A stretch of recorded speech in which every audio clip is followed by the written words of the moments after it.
Hello everyone, my name is Aaron and this is the Game Day Hour. Welcome back to another episode, and we are on a halfway episode in between 32 and 33 because today is Tuesday. And if you saw that thumbnail going in, you know this is not a sports video. This has to do with the 2024 presidential election for the United States of America.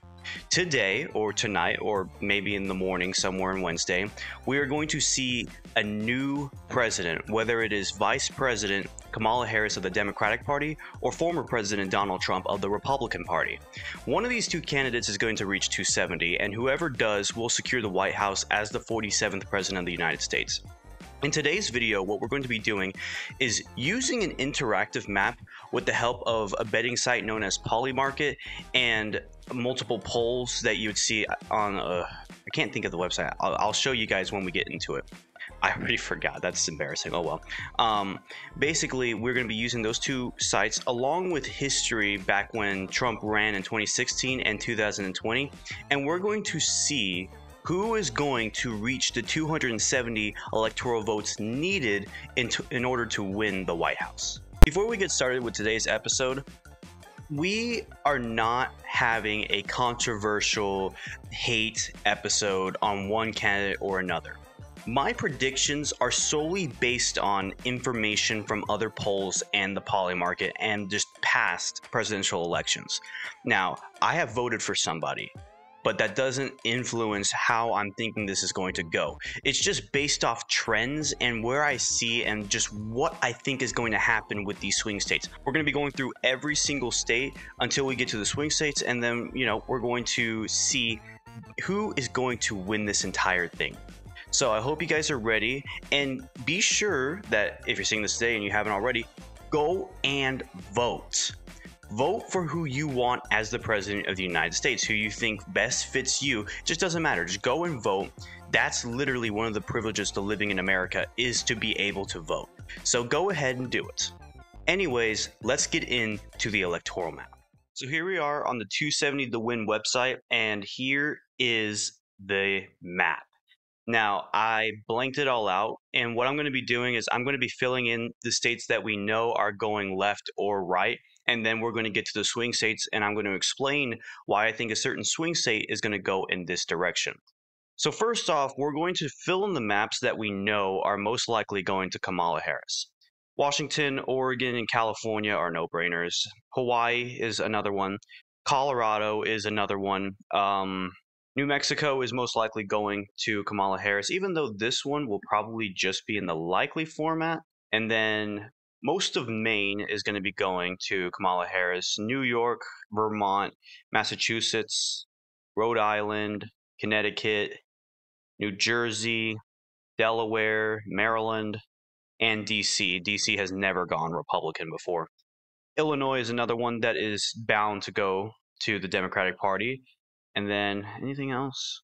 So these are the states that are going to lean for Kamala Harris.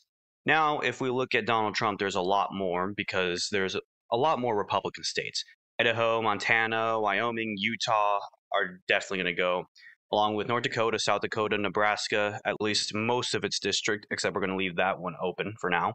Along with Kansas, Oklahoma, Arkansas, Louisiana, Mississippi, Alabama, South Carolina, West Virginia, Kentucky, Tennessee, and Indiana, and also Missouri. And lastly, Alaska. So already from deep blue and lean states, obviously the Democratic Party has an edge there because of California. And then, of course, the Republican Party has a lot more states, but they also don't have a lot of electoral votes with them. So you have that. I already filled in the likely states. Oregon, Colorado, New Mexico are most likely going to be leaning back in the blue column. As for the lean reds, Texas is one of them, even though Texas is starting to lean towards the left just a little bit. Florida, it's considered lean. However, it's definitely trending towards the Republican Party taking over that state. Ohio is another one that has also moved away from being a swing state and is most likely going to be in favor of the Republican Party. And then after that, we are left with this kind of map. So now it is time to take a look at which states I think are leaning one way or the other, the swing states. First off, we're going to do the states that I believe are going to go to Kamala Harris. First off, Minnesota is one of them.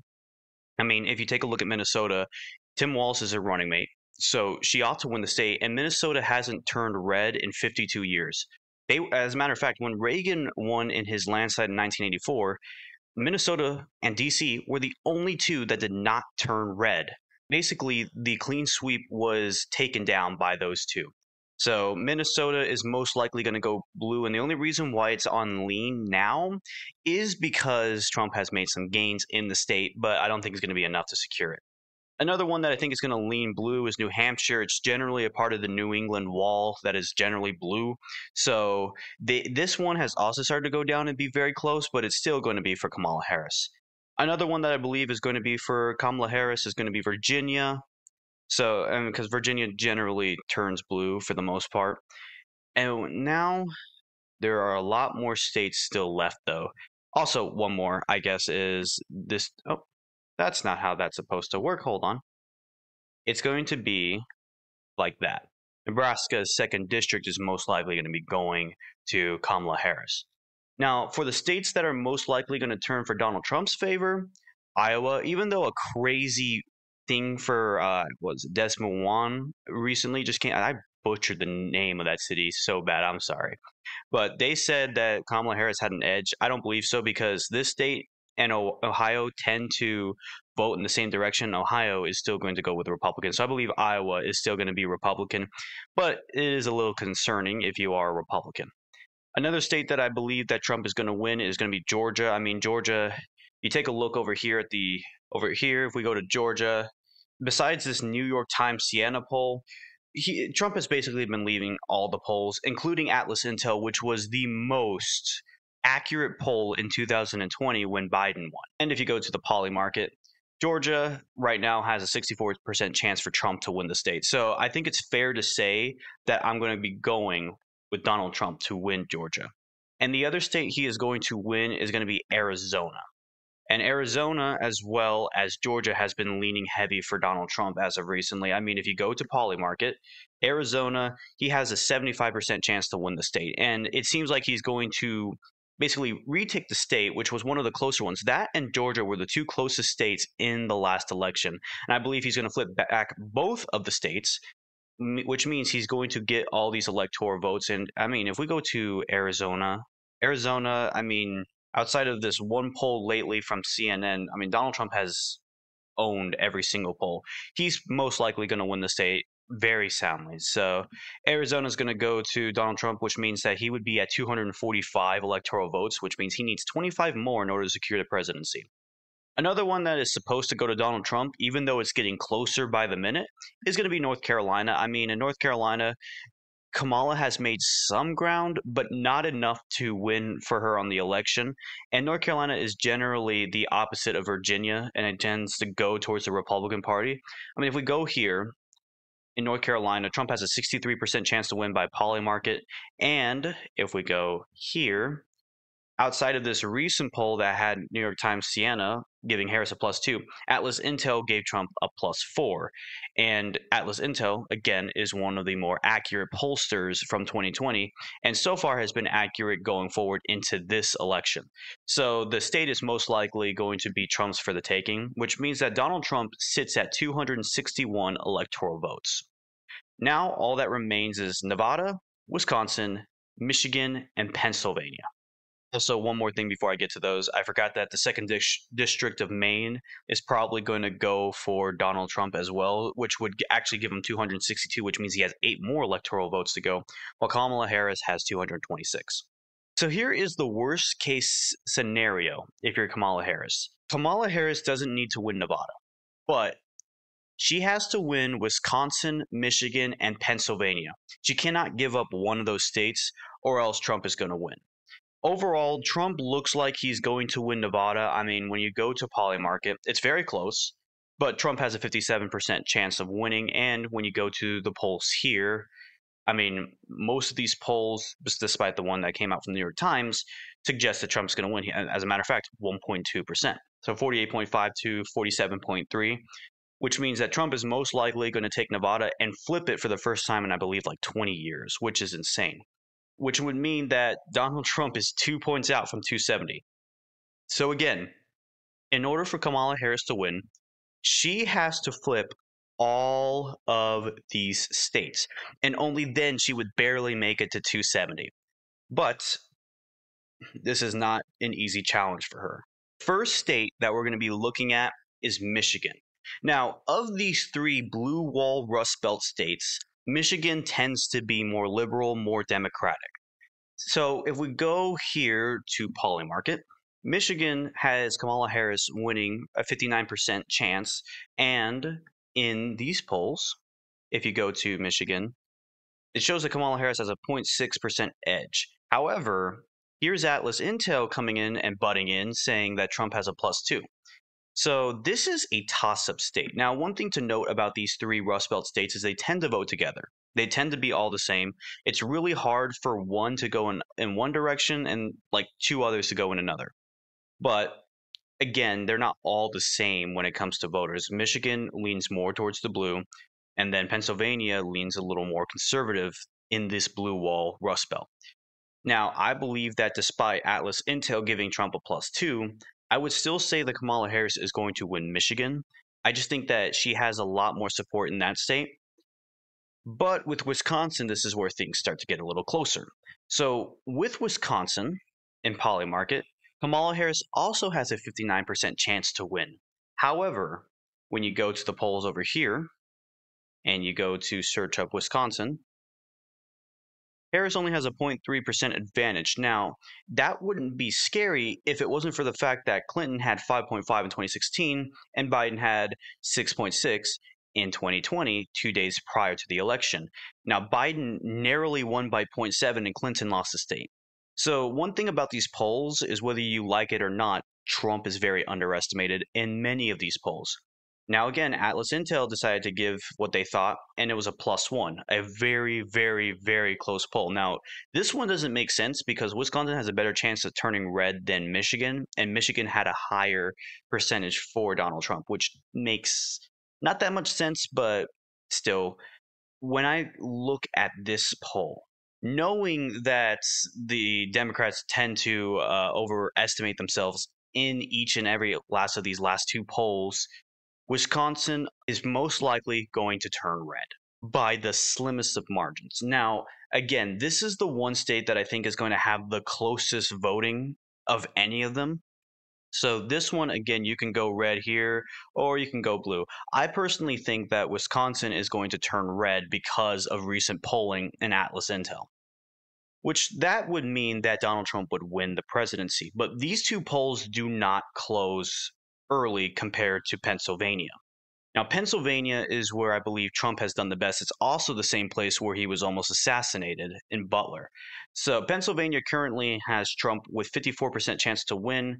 And in the polling, I mean, they had Atlas Intel giving him a +2, while New York Times has him tied with Harris, giving Trump this +3 edge. Right now, it seems like if any one of these Rust Belt states are going to turn red, if it's not going to be Wisconsin, it will most likely be Pennsylvania. And that will basically be how this election goes. I predict that Donald Trump will win the presidency with 297 electoral votes, flipping two of the Rust Belt states, Pennsylvania and Wisconsin, while losing Michigan. Now, the only reason why Democrats should be scared is because I had Minnesota, New Hampshire, and Virginia as toss-up states as well. Now, they're most likely going to be Democratic, but the fact that these states, specifically New Hampshire and Minnesota, the fact that they are at this toss-up state is a little absurd from the Democratic Party because, again, Minnesota, Tim Walz is the running mate of Kamala Harris. So the fact that she's not doing better than Joe Biden is very, very concerning. Overall, this map I feel is going to be the most accurate because Nevada has flipped. These three states have tend to stay on Trump's side. Pennsylvania has been up in the air but leaning red. This state has been up in the air but leaning blue. And this state has just been directly down the middle. And I had to make a move in order to see who would win it. And I just think that because of recent polling and the fact that these polls tend to lean more left, that's why I think that Wisconsin is going to be in the right column. And that will do it for this selection. Again, go vote if you haven't already. Early voting has been out for a while, but if you haven't gone to vote, that's okay. November 5th, today, be sure that you're doing your due diligence and going to vote for who you think is going to be the better president, maybe even the better Senate or governor. Just go and vote for your state and for your country. Anyways, let's get to the outro. And that'll do it for today's episode. Again, there's no intention of this video other than to predict and inform you guys of what's going on right now with the presidential election. And this is going to be the only time I talk about it. So again, if you haven't made a decision, I would say figure one out and go and vote. If you've already voted, then sit back and relax and watch the fiasco that is going to be Tuesday night. Anyways, it's going to be fun. And it's also going to be very scary depending on who you lean towards. But I just really like how involved America is with this election, because this is probably going to be the highest turnout of voters of all time. So if that's the case, then that's actually really good for our democracy. So I hope you guys are, excited, nervous. I hope you guys aren't nervous, obviously, because this is the democracy and this is how it's generally going to go. But I want you guys to be excited to be involved. That's all I'm going to say. I have voted for one of them, but I am not going to give you my opinion about it because that's not my place here. All I'm trying to do is encourage you guys to go and vote and to understand what the current situation looks like. Anyways, I hope you guys enjoyed this episode, and if you do, please like, comment down below, and subscribe. Episode 33 is going to be coming out this Friday, obviously, so I hope you guys are excited for that. Anyways, if you haven't already, go follow me on all my social medias. They'll be in the description below. That will do it for today's episode. May the better candidate win. Anyways, I'll see you guys in the next one. Peace out.